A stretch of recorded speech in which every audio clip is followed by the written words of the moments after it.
7औं नम्बरको भन्छु म 171 अङ्क ल्याएर 5औं स्थान प्राप्त गर्नुभएको छ कमल 5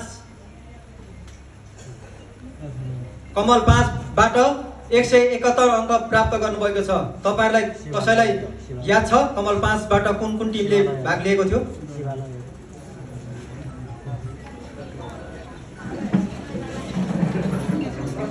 कमल 5 माता पाथिभरा कीर्तन मण्डली जोरदार तालीले स्वागत गरिदिनु हुन। यसैगरी अब 4थो नम्बरमा पर्छु भनेर तपाईहरुले चाहिँ भनिराख्नु भएको छ पक्कै पनि। कमल गाउँपालिका वडा नम्बर 3 भन्ने बित्तिकै कहाँ आउँछ? केर्खा आउँछ। 172 अङ्क प्राप्त गर्नुभएको छ।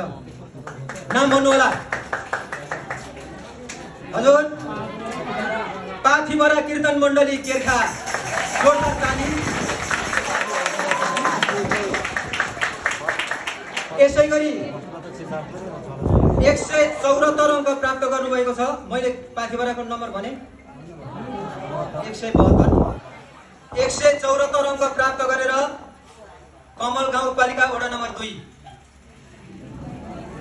नाम भन्नुहोस्।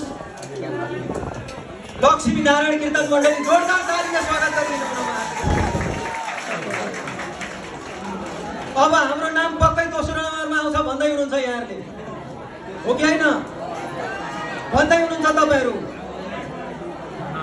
कमल गाउँपालिका वडा नम्बर 3 ले 2टा पुरस्कार प्राप्त गरेको छ। पाथिभरा कीर्तन मण्डलीले लगिसक्यो चौथो। अब फेरि पनि कमल गाउँपालिका वडा नम्बर 3 केर्खाले नै लाँदैछ। नाम भनिदिनुहोस्। राधा कृष्ण कीर्तन मण्डली।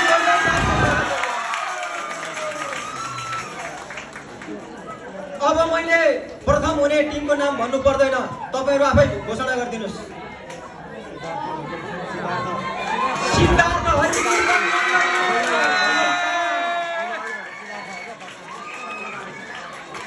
राधा कृष्ण कीर्तन मण्डलीको 184, सिद्धार्थ हरि कीर्तन मण्डलीको 189।